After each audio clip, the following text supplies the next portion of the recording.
मित्रों, कल्पना कीजिए भारतीय संसद के उस परिदृश्य की जिसमें कि हर तीसरी कुर्सी पे एक महिला बैठी है। आप कल्पना ही कर सकते हैं, क्योंकि यह फिर से हकीकत में नहीं बदला और हमेशा की तरह लोकसभा में महिला आरक्षण बिल जो है वो औंधे मुंह गिर गया। जरूरत थी 131 में संविधान संशोधन की, सरकार की तैयारी भी थी, लेकिन विपक्ष का अपना रोना था कि भाई महिला आरक्षण बिल के साथ में कहीं ना कहीं उसमें परिसीमन बिल भी जो है अटैच किया गया हुआ था। अगर इसको पूरे एक परिदृश्य में देखना चाहें तो ये जो भूचाल आया, इस भूचाल को डिकोड करने की कोशिश करें तो पाते हैं कि दो चीज़ें आती हैं कि क्या ये सरकार का मास्टर स्ट्रोक था या फिर एक राजनीतिक टाइमर, देखते हुए आगामी बंगाल के चुनाव को, केरला के चुनाव को और तमिलनाडु के चुनाव को।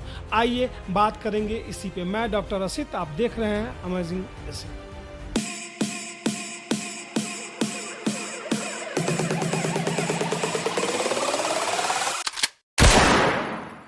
साथियों, नारी शक्ति वंदन अधिनियम बिल कल लोकसभा में एक बार फिर से 54 वोटों से गिर गया। जरूरत थी 3/4 की, क्योंकि संविधान में संशोधन करना था। 528 की सीटिंग थी और वहाँ पे पक्ष में 298 और विपक्ष में 230 वोट पड़े।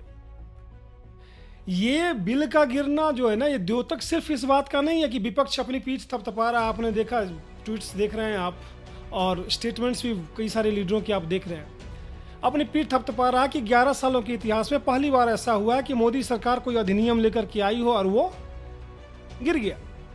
370 से लेकर के ट्रिपल तलाक से लेकर के कई सारे ऐसी अधिनियम थे जिनके ऊपर क्वेश्चन मार्क था, लेकिन बावजूद इसके सरकार की स्ट्रेटजी ऐसी थी कि उसको पास कराने में वो सफल हो पाए। यहाँ जो हुआ, भारतीय प्रधानमंत्री के रिपीटेड रिक्वेस्ट के बाद सदन में भी उन्होंने बोला, कल उनका आप ट्वीट देख लीजिए, उनके पोस्ट देख लीजिए कि दलगत राजनीति से ऊपर उठ करके अपनी माँ को, अपनी बहन को, अपनी पत्नी को, इन सब को कहीं ना कहीं नज़र में रखते हुए और फिर आप वोटिंग करें। उन्होंने सांसदों से, दलों से, सबसे अपील की थी।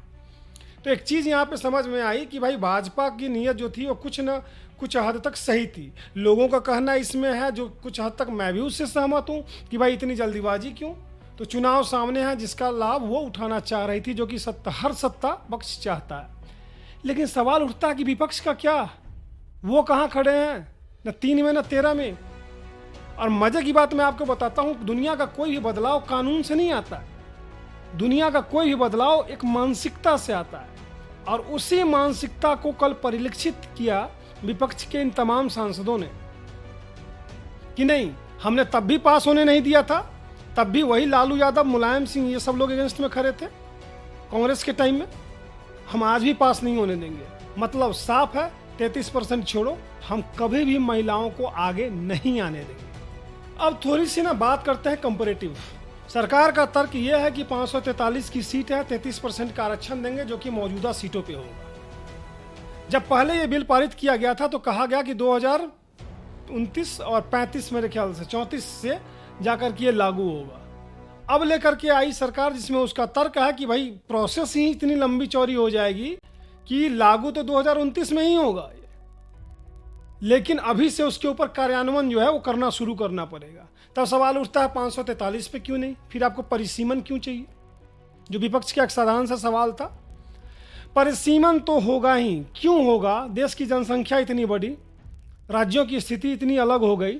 जैसा ही कल संसद में अमित शाह ने कहा कि एक एक ऐसी सीटें हैं जिस पर कि 47 लाख वोटर डिसाइड करते हैं। 127 ऐसी सीटें हैं जहां पे मोर देन 10 लाख वोटर्स हैं जो एमपी डिसाइड करते हैं। तो विकास क्या होगा आपको पता है।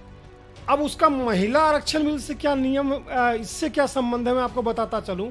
ऑल ऑफ ए सडन किसी भी बेस पे सरकार अगर ये अनाउंस कर देती ये 33% आरक्षण है और ये फलाना सीट्स जो है वो आरक्षित हो गई, फिर यही लोग भिंडी रोना रोते लेकर के, मेरी सीट कैसे कर दी, ये तो मेरी कन्फर्म सीट थी, ये तो मेरे पिताजी की सीट थी, इसमें तो हम पुरखों से जीतते आए हैं। ये नाटक इनका मस्त था। सरकार ने कहा जनसंख्या चल रहा है, ऑलरेडी सेंसस इज ऑन,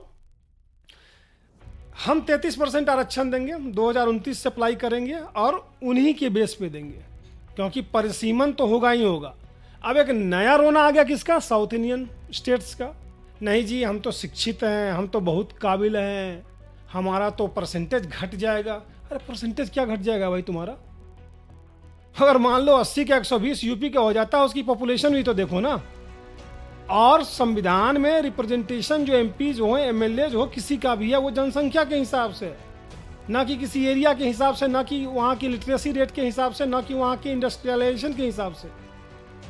तो फिर सवाल ये उठता है कि इसमें परसेंटेज कैसे घट जाएगा। इस बिल से महिलाओं को 33% का आरक्षण मिलता, किसमें? संसदीय प्रणाली में, यानी राज्यों की विधानसभा में, विधान परिषद में, और उसके बाद देश की लोकसभा, राज्यसभा। कई राज्यों ने चीख चीख के कहा कि हमने पंचायत में दे रखा है, हमने लोकल बॉडीज में दे रखी है। प्रधानमंत्री ने बड़ा मस्त आंसर दिया, वहाँ आपको को खतरा नहीं है उनसे, मुखिया बन के जिंदगी भर मुखिया रही, कोई टेंशन नहीं है। यहाँ खतरा है, आ जाएंगी 33%, आ जाएंगी ढंग की औरतें, आ जाएंगी वो औरतें जो कैपेबल है, आ जाएंगी वो औरतें जिन्होंने अपने गांव का विकास किया, जिन्होंने अपनी पंचायत का विकास किया, जिन्होंने अपने जिला का विकास किया है।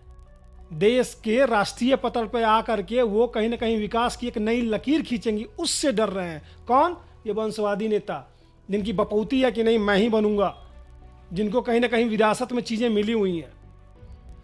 दोस्तों, सीन ऐसा है कि ये वो देश रहा जहां हमने कहा नार्यास्तु यत्र पूजयन्ते रमन्ते तत्र देवता। तो सवाल उठता है कि बहुत देर तक ढक के नहीं रख पाएंगे इसको, चाहे वो कांग्रेस हो, बीजेपी हो, टीएमसी हो, समाजवादी पार्टी हो, एनी पार्टी एल्स। हाँ, लोगों की नियति जो है ना वो स्पष्ट दिख गई है। वीडियो कैसा लगा कमेंट सेक्शन में लिखना बिल्कुल ना भूलें। आप भी अपने एमपी को इस वीडियो के साथ जरूर टैग करें जिसने इस वोट के खिलाफ वोट किया या इसके पक्ष में वोट किया। तब तक के लिए धन्यवाद।